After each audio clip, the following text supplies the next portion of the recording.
नमस्कार, मैं हूं मनोज मानस। उत्तराखंड की खबरों में आपका स्वागत है। खबरों का रुख करेंगे उससे पहले दिखाएंगे आपको इस वक्त के अहम हेडलाइंस। सीएम धामी का बड़ा फैसला, धार्मिक सर्किट के रूप में विकसित होंगे रघुनाथ, लक्ष्मण और सीता मंदिर। हल्द्वानी में निःशुल्क जन आरोग्य महाकुंभ 2026 का भव्य आयोजन, 561 मरीजों ने लिया स्वास्थ्य लाभ। मंगलौर में बड़ा सड़क हादसा, हरियाणा रोडवेज बस ने ट्रैक्टर को मारी टक्कर, कई महिलाएं घायल, पुलिस मौके पर पहुंची, हाईवे पर लगा लंबा जाम। टिहरी झील में फ्लोटिंग हट आंधी से अस्थिर, एसडीआरएफ ने 30 लोगों को सुरक्षित निकाला, कोई जनहानि नहीं, सभी लोग सुरक्षित स्थानों पर शिफ्ट। चार धाम यात्रा के 14वें दिन 5.47 लाख से अधिक श्रद्धालु पहुंचे, सोनप्रयाग शटल वाहनों के लिए लंबी कतार। और उत्तराखंड में भर्ती अर्हता पूरी न करने वाले 69 शिक्षक बर्खास्त, विभाग ने कहा कोर्ट के आदेश के बाद की कार्रवाई। आप देख रहे हैं के न्यूज, खबरों का सारथी। और अब खबरें विस्तार से। पर्यटन नगरी लैंसडाउन के विकास के लिए कांग्रेस पार्टी ने केंद्र सरकार से 100 करोड़ के पैकेज की मांग की है। कांग्रेस पार्टी के प्रदेश प्रवक्ता धीरेन्द्र प्रताप ने केंद्र सरकार से मांग करते हुए कहा कि लैंसडाउन की वर्तमान स्थिति ठीक नहीं है, लिहाजा किसके विकास के लिए 100 करोड़ की धनराशि इसके विकास के लिए 100 करोड़ की धनराशि जारी की जाए ताकि लैंसडाउन को बचाया जा सके। साथ ही उन्होंने कहा कि कुछ लोग लैंसडाउन का नाम बदलने की मांग कर रहे हैं जो जायज नहीं है।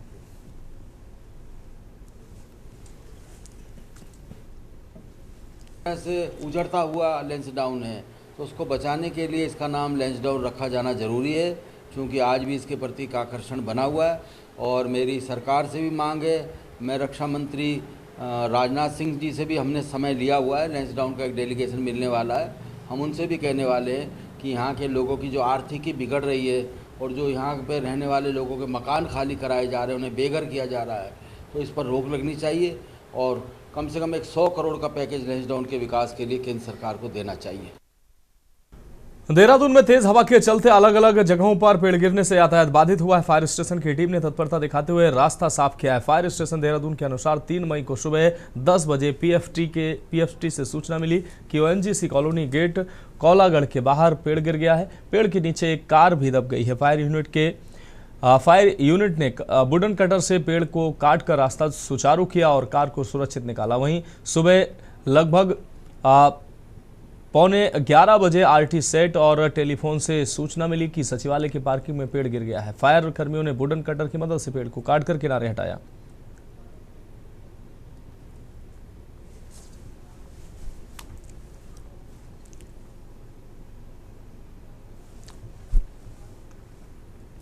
रुद्रपुर में वार्ड नंबर 31 ईश्वरी कॉलोनी अलायंस कॉलोनी में मकान निर्माण को लेकर विवाद सामने आया है। आपको बता दें, दरियानगर निवासी इमरान अंसारी ने आरोप लगाया कि वर्ष 2020 में खरीदे गए अपने रजिस्ट्रीशुदा प्लॉट पर मकान निर्माण शुरू कराने पर कुछ लोगों ने विरोध किया। पीड़ित का आरोप है कि स्थानीय लोगों ने निर्माण कार्य रुकवा दिया, गाली गलौज की तथा जान से मारने की धमकी दी। साथ ही प्लॉट को सस्ते दामों बेचने का भी दबाव बनाया। इमरान अंसारी ने कहा कि क्षेत्र में पहले से कई मुस्लिम परिवार वर्षों से निवास कर रहे हैं, फिर भी उनके साथ भेदभाव किया जा रहा है। मामले में थाना पुलिस को शिकायत देकर कार्रवाई की मांग की है। वहीं क्षेत्र में घटना के बाद तनाव का माहौल बताया जा रहा है। पुलिस का कहना है कि शिकायत मिलने पर जांच कर उचित कार्रवाई की जाएगी। हमारे बेटा को नाम से है, अब हम जा रहे हैं वहाँ बनाने तो हमको रोक दिया गया।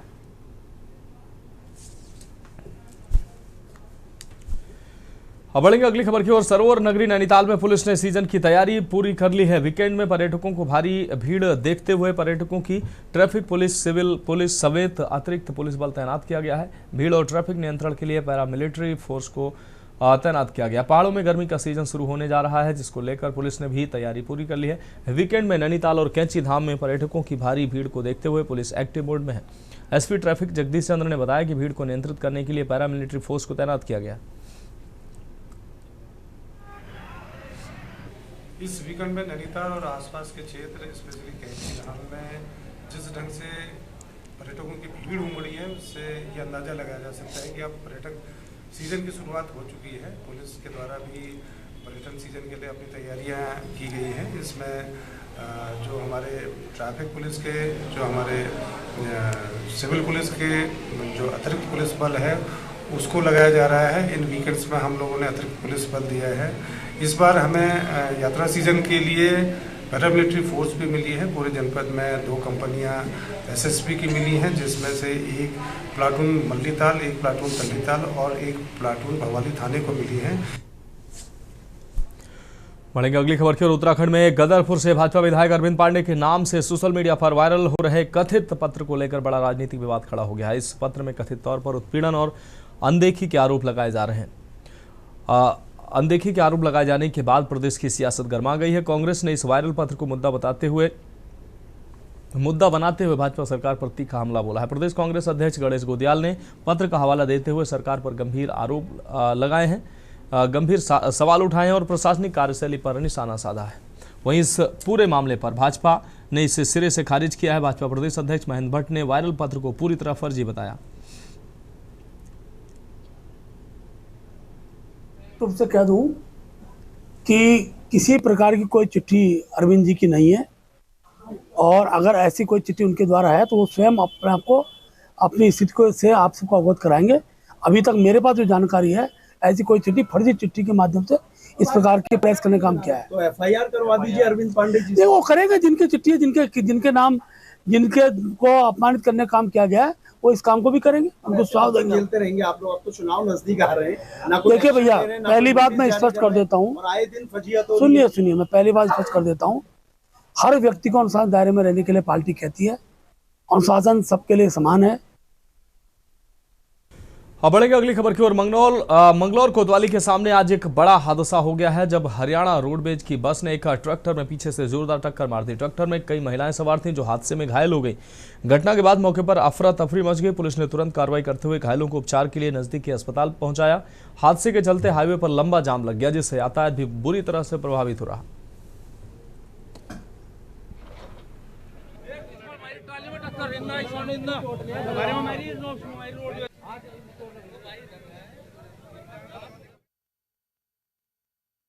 बढ़ेंगे अगली खबर की ओर। टिहरी में 2 मई 2026 की शाम लगभग 7:20 पर अचानक तेज आंधी तूफान आने से टिहरी झील में स्थित एक फ्लोटिंग हट का एक्सल जॉइंट का हिस्सा खुल गया, जिससे फ्लोटिंग हट अस्थिर होकर हिलने लगी।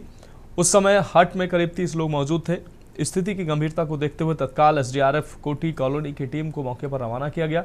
एसडीआरएफ ने त्वरित कार्रवाई करते हुए 140 एचपी बोट की मदद से 22 लोगों को सुरक्षित बाहर निकाला। वहीं टाडा यूनियन की बोट के जरिए 15 लोगों को सुरक्षित बाहर पहुंचाया गया, जिनमें फ्लोटिंग हट का स्टाफ भी शामिल था। बचाए गए सभी 30 व्यक्तियों को सुरक्षित स्थानों पर ठहराया गया।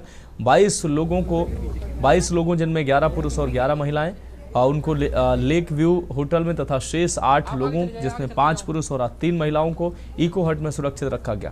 गनीमत रही कि इस घटना में किसी प्रकार की जनहानि या चोट की सूचना नहीं है और सभी लोग पूरी तरह से सुरक्षित हैं। मुख्य विकास अधिकारी वरुणा अग्रवाल ने बताया कि जिला प्रशासन और एसडीआरएफ की त्वरित एवं समन्वित कार्रवाई से एक बड़ी दुर्घटना टल गई।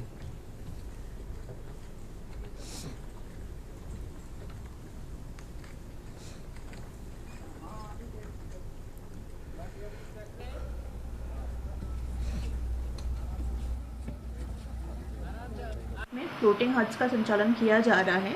वहाँ पे कल आंधी तूफान के चलते हुए वो फ्लोटिंग हट्स थोड़े से डिसलोकेट हो गए थे, जिसकी वजह से वहाँ पे कोई खतरे की आशंका देखते हुए वहाँ पे जो 30 लोग, जो 30 गेस्ट जिनकी बुकिंग थी, उसके अलावा जो वहाँ पे जो कार्मिक थे, उन सभी लोगों को सुरक्षित बचाने के लिए एसडीआरएफ को एक्टिवेट किया गया था और एसडीआरएफ के द्वारा उनको रेस्क्यू किया गया सभी लोगों को अपनी बोट से।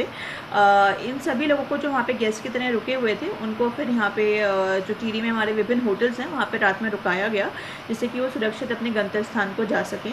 क्योंकि तूफान इतना तेज आया था, इसलिए बहुत जगह नुकसान की भी आशंका थी। अब बढ़ेंगे अगली खबर की ओर। हल्द्वानी स्थित आरटीओ रोड जयदेवपुर में हुआ विशाल स्वास्थ्य शिविर, जिसमें कुल 561 मरीजों ने पहुंचकर विशेषज्ञ चिकित्सकों से परामर्श एवं विभिन्न स्वास्थ्य जांचों का लाभ उठाया। कार्यक्रम का शुभारंभ दीप प्रज्वलन के साथ हुआ, जिसके पश्चात पंजीकरण एवं स्वास्थ्य जांच सेवाएं प्रारंभ की गई। शिविर में max super speciality hospital Saket नई दिल्ली से आए विशेषज्ञ चिकित्सकों ने जन सामान्य को निःशुल्क परामर्श प्रदान किया। पूरे आयोजन में पंजीकरण से लेकर जांच तक की व्यवस्थाएं सुव्यवस्थित रहीं, जिससे मरीजों को सुगमता से सेवाएं प्राप्त हुई। इस शिविर में हृदय रोग एवं हड्डी रोग विशेषज्ञ के पास विशेष रूप से बड़ी संख्या में लोग पहुंचे और हड्डी रोग विशेषज्ञ द्वारा लगभग 70 मरीजों को परामर्श दिया गया, जबकि हृदय रोग विशेषज्ञ के पास लगभग 40 मरीजों ने जांच एवं सलाह प्राप्त की। इस क्षेत्र में इन स्वास्थ्य समस्याओं की आवश्यकता और जागरूकता स्पष्ट रूप से सामने आई। यहाँ पे आकर के लगा है, क्योंकि आम जनता के लिए यहाँ पे जो सुविधाएं आज यहाँ पर दिखी हैं, यहाँ पर आके पता चला है कि हमें सारे डॉक्टर्स यहाँ पे अवेलेबल हैं, हड्डी रोग विशेषज्ञ हैं, कैंसर स्पेशलिस्ट यहाँ पे हैं, न्यूरो स्पेशलिस्ट यहाँ पे हैं। तो मुझे जब ज्ञात हुआ तो मैं यहाँ पे आई और मैंने यहाँ पे अपना बोन डेंसिटी चेकअप भी करवाया है और हड्डी वाले डॉक्टर को भी दिखाया है। तो उन्होंने काफी अच्छे से मुझे यहाँ पे बताया है कि इस कमी से ये सब चीजें हो रही हैं, एक्सरसाइज करनी है। हमारा पहला प्रयास ये है कि जो लोग मैक्स तक नहीं पहुँच पा रहे थे, कम से कम उनको प्राथमिक उपचार मिल जाए और पता चल जाए।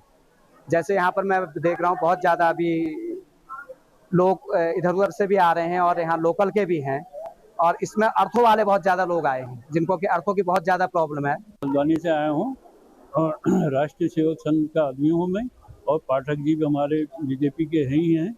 तो उनके द्वारा पहले ही मैसेज आया था मेरे पास कि ये फलाने दिन हमारा कैंप लग रहा है, आप अपना चेकअप करा लीजिए यहाँ करके, मतलब आया था। हम दोनों मियाँ बीवी आए हैं। बहुत अच्छा लगा है। ये मनोज सर द्वारा, भाजपा नेता हैं हमारे, बहुत अच्छे, मतलब ऐसे लोग बहुत बिरले ही मिलते हैं।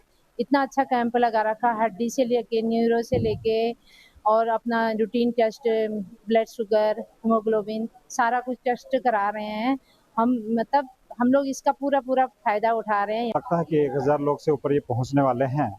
सुबह से सब लोग अपने स्वास्थ्य के लाभ के लिए सजग हैं, और ये जो कैंप यहाँ पर श्रीमान सुनील जोशी जी की सहायता से हमारा यूनिवर्सल कॉन्वेंट स्कूल है, उस पूरे विद्यालय परिवार के साथ और इकपर्णिका परिवार के साथ हम सब लोगों ने जैसी उम्मीद की थी, श्रेष्ठ सेवा का ये जो मेला है, इस मेले में बहुत आनंद की अनुभूति हो रही है। बढ़ेगी अगली खबर की ओर। खबर देहरादून से, जहां कांग्रेस ने जन आक्रोश रैली निकालकर धामी सरकार के खिलाफ जोरदार प्रदर्शन किया है। युवा नेता रितेश छेत्री के नेतृत्व में बल्लूपुर चौक से बल्लीवाला तक निकली इस रैली में पार्टी का शीर्ष नेतृत्व एकजुट नजर आया है। महंगाई, बेरोजगारी और अंकिता भंडारी हत्याकांड में न्याय की मांग को लेकर बड़ी संख्या में कार्यकर्ता सड़कों पर उतरे। पूर्व मुख्यमंत्री हरीश रावत ने राज्य की कानून व्यवस्था पर सवाल उठाते हुए कहा कि प्रदेश में महिलाओं की सुरक्षा खतरे में है। वहीं प्रदेश अध्यक्ष गणेश गोदियाल ने आरोप लगाया कि बेरोजगारी और छात्र उत्पीड़न से जनता परेशान है। कार्यक्रम संयोजक रितेश छेत्री ने प्रशासन पर कांग्रेस के बैनर पोस्टर हटाने का आरोप लगाया और इसे पक्षपातपूर्ण कार्रवाई बताया। मुख्य वक्ता गरिमा मेहरा दसोनी ने भी बेरोजगारी के मुद्दे पर सरकार को घेरा।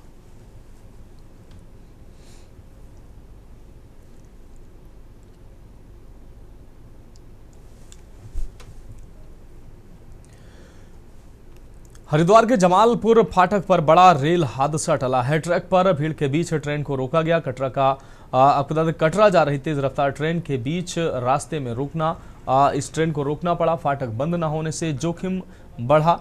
रेलवे ट्रैक के पास लोगों और वाहनों की आवाजाही जारी रही। समय रहते खतरे को भांपा गया। लोको पायलट और रेलवे कर्मचारियों की सतर्कता से ट्रेन रोकी गई। स्थिति नियंत्रण में लाई गई। ट्रेन रुकने के बाद मौके पर भीड़ हटाने में मशक्कत करनी पड़ी। रास्ता खाली कराने के बाद संचालन बहाल किया गया। फाटक बंद कर ट्रेन को सुरक्षित आगे बढ़ाया गया। बड़ा हादसा टलने से बच गया।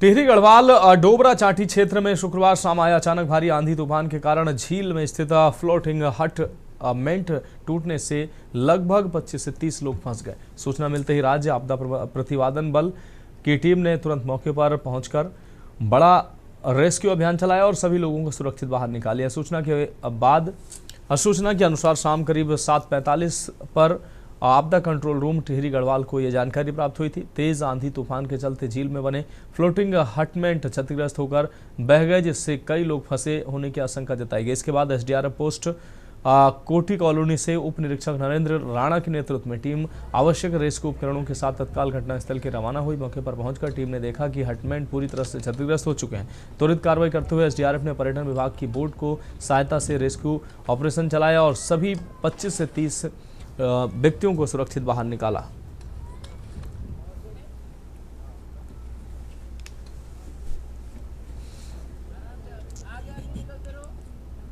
ये कौन बोल रहा है खुल के? कल भी जो थोड़ा सा विवाद हुआ था वो पुलिस कर्मी द्वारा जो निकासी द्वार है, मैं स्वयं वहां उपस्थित था। अडानी जी ने सिर्फ 5 मिनट में दर्शन किए और सामान्य तरह से दर्शन करके, क्योंकि इस बार हमने जो गर्भगृह में सामान्य पूजा रखी हुई है, दोपहर में वहां पर कोई भी अभिषेक, कोई पूजा नहीं होती, किसी ने भी पूजा नहीं की। जब माननीय मुख्यमंत्री जी भी पहले दिन वहां पर दर्शन के लिए आए थे बाबा केदार के यहाँ, तो उन्होंने भी 5 मिनट में सिर्फ सामान्य दर्शन हमने किया है कि स्पर्श करके, और सारे तीर्थयात्री वहां पर बाहर निकले, क्योंकि व्यवस्था को लेकर वहां पर और कोई हमारे पास ऐसा मतलब रॉकेट साइंस नहीं है कि क्योंकि तीर्थयात्रियों की संख्या बढ़ रही है और गर्भगृह की संख्या, स्थान जो है वो सीमित है, तो वहां पर हमने ये किया था कि दोपहर के समय में जो पूजाएं होती हैं वो सारी पूजाएं हमने रात को कर दी हैं, और सामान्य दर्शन हमें जो आएंगे तीर्थयात्री सिर्फ स्पर्श करके, उसको लेकर सभी तीर्थ पुरोहित, वहाँ के स्थानीय हक हकूकदारी और सबके साथ ही बातचीत करने के बाद ये निर्णय लिया गया था, और उसी प्रकार से वहाँ पर दर्शन चल रहे हैं। वीआईपी दर्शन को लेकर कहीं कोई विवाद नहीं है। खबर देहरादून से, जहां केदारनाथ मंदिर में वीआईपी दर्शन को लेकर विवाद सामने आया है। आपको बता दें, बीते रोज उद्योगपति गौतम अडानी के दर्शन के दौरान तीर्थ पुरोहित और श्रद्धालुओं ने आरोप लगाया कि वीआईपी को विशेष सुविधाएं दी जा रही हैं। इसको लेकर धाम में विरोध भी दर्ज कराया गया। श्रद्धालुओं की मांग थी कि केदारनाथ में आने वाला हर व्यक्ति समान रूप से सामान्य दर्शन व्यवस्था के तहत ही पूजा अर्चना करे। मामले के तूल पकड़ने पर बद्रीनाथ केदारनाथ मंदिर समिति के अध्यक्ष हेमंत द्विवेदी ने स्थिति को स्पष्ट किया।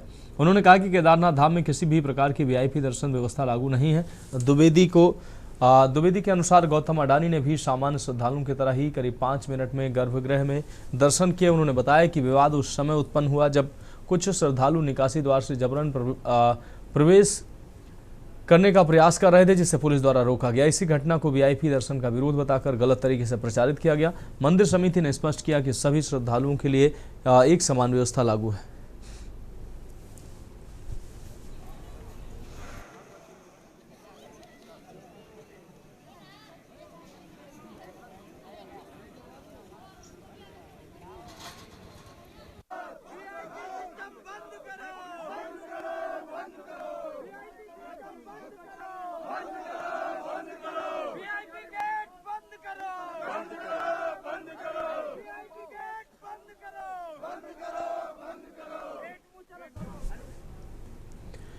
देहरादून नगर निगम के 3 दिवसीय चतुर्थ बोर्ड अधिवेशन का शनिवार को समापन हो गया है। महापौर की अध्यक्षता में हुई इस अहम बैठक में शहर के विकास, बजट और बुनियादी सुविधाओं को लेकर कई बड़े फैसले लिए गए।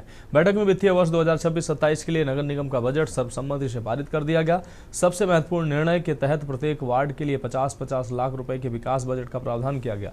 इससे शहर के सभी वार्डों में सड़क, नाली, स्ट्रीट लाइट और अन्य स्थानीय विकास कार्यों को गति मिलने की उम्मीद है। मानसून को देखते हुए जल निकासी और सफाई व्यवस्था को मजबूत करने पर विशेष जोर दिया गया। इसके तहत फॉगिंग मशीन और ऑटो रिक्शा, कॉम्पैक्टर सहित कई आधुनिक उपकरणों की खरीद को मंजूरी दी गई है। साथ ही आपदा प्रबंधन के तहत जलभराव की समस्या से निपटने के लिए विशेष संसाधन उपलब्ध कराने का निर्णय लिया गया है।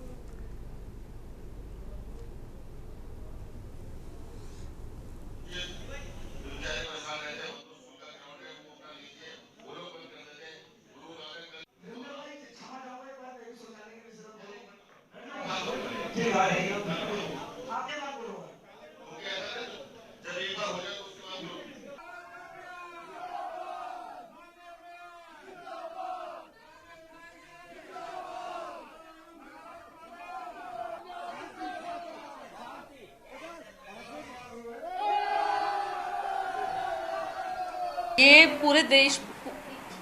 पूरे देश में 10 लाख महिलाएं और उत्तराखंड से हम लोग 1 लाख महिलाएं, 1 लाख पोस्ट कार्ड यहाँ से भेजेंगे। आज हम ये प्रदेश कार्यालय से लॉन्च कर रहे हैं। इसके बाद ये कल जिलों में लॉन्च होगा, एक प्रेस कॉन्फ्रेंस होगी। इसके बाद हम लोग भाजपा मुख्यालय का घेराव 33% आरक्षण को लेके करेंगे। उसके बाद हम मुख्यमंत्री आवास का जो घेराव है वो 33% आरक्षण को लेके करेंगे। अगले एक महीने, पूरे महीने हमारा जो 33% आरक्षण की बात भाजपा सरकार कर रही है, उसमें लोगों को जो भ्रमित करने का काम कर रही है, हम लोग उस पर एक कैंपेन चला रहे हैं कि पूरा विपक्ष आपके साथ है, आज महिला आरक्षण आज से और अभी से लागू किया जाए। नहीं, अच्छी बात है, उनको लिखना चाहिए। मुझे तो लग रहा था कि कुछ ज़्यादा महिलाएं लिखती, मैंने तो केवल लेकिन फोटो में 5 ही महिलाओं को देखा, शायद 5-6 ही थे जो पत्र लिख रहे थे। अब वो कितने लाख लिखेंगे वो बात की बात है, लेकिन अपनी जो व्यक्तिगत भावना है अगर उन्हें व्यक्त करना है प्रधानमंत्री जी को तो करनी चाहिए, लेकिन उसके साथ साथ उन्हें अपने पार्टी के नेता हैं उनको भी अपनी व्यक्तिगत राय और अपना मन की इच्छा बतानी चाहिए, क्योंकि उनके जो नेता हैं उन्होंने ही महिला बिल का विरोध किया है, राहुल गांधी ने, प्रियंका गांधी ने। तो सबसे पहले वो जब प्रधानमंत्री जी को चिट्ठी लिख रही हैं तो साथ में वो प्रियंका गांधी, सोनिया गांधी और राहुल गांधी को भी पत्र लिखे और उन्हें भी बताएं कि उन्हें आरक्षण चाहिए। महिला आरक्षण को लेकर उत्तराखंड में सियासत गर्मा गई। महिला कांग्रेस प्रदेश अध्यक्ष ज्योति रौतेला ने प्रधानमंत्री नरेंद्र मोदी को पोस्टकार्ड भेजकर आगामी विधानसभा को लेकर विधानसभा और लोकसभा चुनाव में वर्तमान सीटों पर 33% महिला आरक्षण लागू करने की मांग की है। ज्योति रौतेला ने कहा कि पूरे देश से महिलाएं पत्र लिखेंगी। उत्तराखंड से करीब 1 लाख महिलाएं सीएम को पत्र भेज रही हैं। इस पर भाजपा ने तंज कसा। प्रदेश महामंत्री दीप्ति रावत ने कहा कि पीएम को पत्र लिखना अच्छी बात है, लेकिन फोटो में 5-6 महिलाएं ही दिखी हैं, लाखों पत्र की बात की है। दीप्ति रावत ने कहा कि कांग्रेस की महिला कार्यकर्ता अपनी भावना पीएम को अवश्य बताएं, लेकिन साथ ही उन्होंने नेताओं को भी जरूर बताया कि राहुल प्रियंका ने भी महिला बिल का विरोध किया था। भाजपा प्रदेश महामंत्री के अनुसार ज्योति रौतेला पीएम के साथ सोनिया, राहुल, प्रियंका को भी पत्र लिखें और उन्हें बताएं कि आरक्षण की कितनी आवश्यकता है।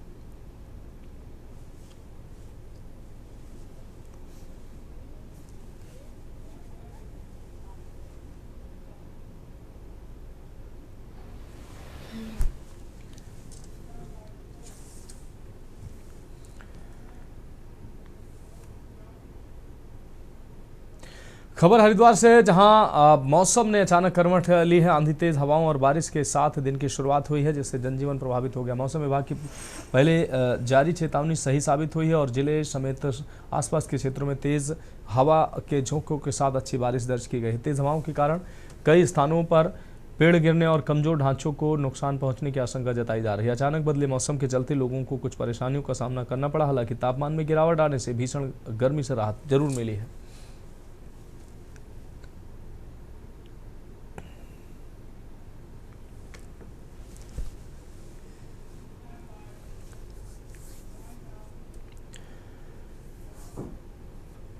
फिलहाल उत्तराखंड की खबरों में अभी के लिए इतना ही। मुझे दीजिए इजाजत और आप देखते रहिए के न्यूज़ इंडिया।